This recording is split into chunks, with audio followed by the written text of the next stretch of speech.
Standing at my mother's funeral, I felt numb as my brother boldly announced he was inheriting everything. He looked so smug, claiming Mom wanted him to have it all while I stood there with nothing. I was ready to walk away in tears until the family lawyer suddenly stepped forward, holding an old cassette tape. The room went silent as he cleared his throat. "Not so fast," he told my brother. "She left a final message about the medicine." My brother's confident smile vanished instantly, and I realized this tape held a shocking secret that would change absolutely everything. Emily remained frozen near the polished mahogany casket while the heavy doors opened for the guests. A steady stream of people filed into the funeral home chapel, their footsteps muffled by the thick carpet. Most attendees offered her quick, pitying glances before finding their seats in the wooden pews. The air smelled strongly of lilies and stale coffee, a scent that made her stomach turn. She felt small and isolated in the corner of the room, waiting for the nightmare to end. She nervously smoothed the fabric of her simple black dress and tried to compose herself. Across the aisle, her brother Mark stood near the entrance with a wide smile plastered on his face. He greeted every newcomer with a firm, practiced handshake that seemed far too energetic for a funeral. It looked like he was running for office rather than mourning their mother. His confidence unnerved her as he laughed loudly at a guest's comment. Mark finally pulled away from the crowd and marched confidently toward the front of the room. He stepped up to the wooden podium and adjusted the microphone until it screeched briefly. He waited for the noise to die down before he surveyed the room with an expectant look. Without glancing at the casket, he pulled a folded piece of paper from his pocket. He cleared his throat and began to deliver his prepared eulogy. His speech barely touched on their mother's life or her kindness toward others. Instead, Mark loudly declared to everyone present that he had been her sole caretaker in the final months. He announced with pride that she had left the entire estate and all her assets directly to him. The audacity of his statement caused a ripple of shock to move through the seated guests.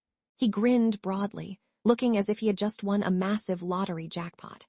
Before Mark could continue his victory lap, movement stirred in the very back row.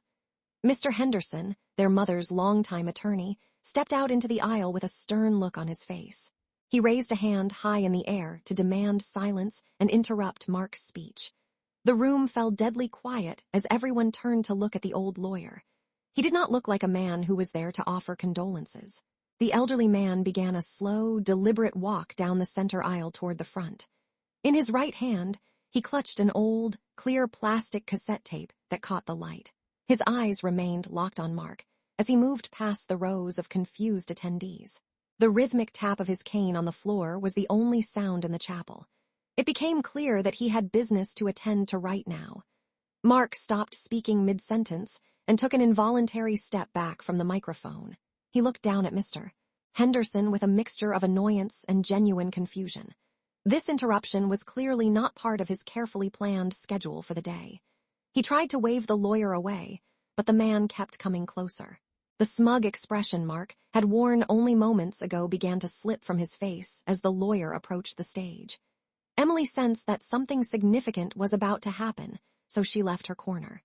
She moved quietly toward the empty space near the front row to get a much better vantage point. She needed to hear exactly what the lawyer intended to say to her brother. Her heart raced as she positioned herself just a few feet away from the confrontation. Whatever Mr. Henderson held in his hand seemed to carry a heavy weight that commanded attention. Mr. Henderson reached the steps and climbed up to the stage without saying a single word. He pulled a bulky, portable cassette player from his briefcase and set it on the wooden podium. He placed it right next to the microphone, so the sound would carry through the speakers. Mark stared at the device as if it were a bomb waiting to detonate. The lawyer adjusted the volume dial with a steady hand, ignoring Mark's glare. The lawyer opened the deck and inserted the plastic tape into the machine with a loud click. He looked out at the audience briefly before he pressed the play button with his index finger. The wheels of the cassette began to turn slowly inside the player. Everyone in the chapel leaned forward in their seats, waiting to hear what was on the recording. The tension in the room was thick enough to cut. A harsh sound of static hissed through the overhead speakers and filled the quiet room completely. It lasted for several seconds until a familiar voice finally broke through the white noise. It was their mother, though she sounded incredibly frail and shaky compared to how Emily remembered her. The voice wavered as she spoke the date and time of the recording. Tears instantly welled up in Emily's eyes at the sound of her mother speaking again. The recording continued as she described her physical condition over the last few months. She explained how her health had taken a sudden and rapid turn for the worse recently. Specifically, she noted that the decline began right after Mark moved into her house the previous year. She mentioned feeling constantly tired and unable to catch her breath during the day. It was a stark contrast to her health before he arrived. Mark's knuckles turned white as he gripped the sides of the wooden podium tightly. He looked around the room and saw the guests beginning to whisper among themselves. His face flushed a deep shade of red as the accusations hung in the air. He opened his mouth to protest, but no sound came out. The image of the grieving son was quickly crumbling under the weight of the recorded voice. The voice on the tape became more specific about the daily routine in the house. She explained that she always felt significantly weaker on the days Mark gave her the pills himself. On days when the nurse visited and administered the medication, she felt a little stronger. The correlation was too consistent to be a coincidence, and she had started to notice. This was the first piece of the puzzle she had solved. Emily turned her gaze away from the tape player and looked directly at her brother. Beads of sweat were forming on his forehead and glistening under the bright stage lights. He shifted his weight from one foot to the other, looking like a trapped animal in a cage. He refused to make eye contact with anyone in the room, especially her.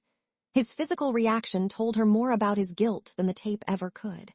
Panic seemed to take over as Mark suddenly reached out for the cassette player. He tried to hit the stop button to silence the damning voice before it could say more. Mr. Henderson was faster and blocked Mark's arm with surprising strength for a man of his age. The lawyer glared at him and shook his head firmly. He was not going to let Mark hide the ugly truth from the people in this room. The commotion on stage drew the attention of two large men standing at the back. They wore dark suits and moved quickly down the side aisles to the front. They positioned themselves near the podium, ready to intervene if Mark tried to get physical. It became clear that Mr. Henderson had anticipated trouble and brought security. Mark saw them and froze, his hands trembling at his sides. Mr. Henderson turned back to the machine and twisted the volume dial up higher. The voice boomed through the chapel so that even everyone in the back row could hear clearly. There was no escaping the words now, and the guests sat in stunned silence. The lawyer wanted to ensure that every single person witnessed this testimony. The story was far from over, and the worst was yet to come. Emily felt her legs go weak, so she collapsed into the nearest seat in the front pew. She stared directly at the spinning wheels of the cassette tape as it played on. It was surreal to hear her mother solving the mystery of her own illness from beyond the grave. She gripped the edge of the wooden bench to steady herself. She needed to hear the rest, no matter how much it hurt to listen. The recording crackled again before the voice continued speaking about a specific incident. She described a night when she had managed to get out of bed while Mark was asleep. She had gone into the bathroom where he kept her medicine bottles locked away. She detailed exactly what she found hidden behind the mirror cabinet. It was a discovery that confirmed her worst fears about her son. Her voice grew stern as she revealed the contents of the hidden bottles. She stated that Mark had replaced her prescribed heart medication with simple sugar pills months ago. He had been feeding her placebos while her heart slowly failed without the necessary treatment. The gasps from the audience were audible over the speakers. He had deliberately withheld the medicine she needed to survive. The final part of the recording was a formal declaration regarding the future of her will. She stated clearly and legally that Mark was to be disinherited immediately due to his cruel actions. She declared that Emily would receive the house, the savings, and all remaining assets. She wanted to ensure that her daughter was safe and that Mark received nothing. It was her final act of protection against the son who had betrayed her trust. Mr. Henderson waited for the tape to finish before he reached out and clicked off the player. The silence that followed in the room was heavy and suffocating. He picked up a thick folder of documents from the podium and walked over to Emily.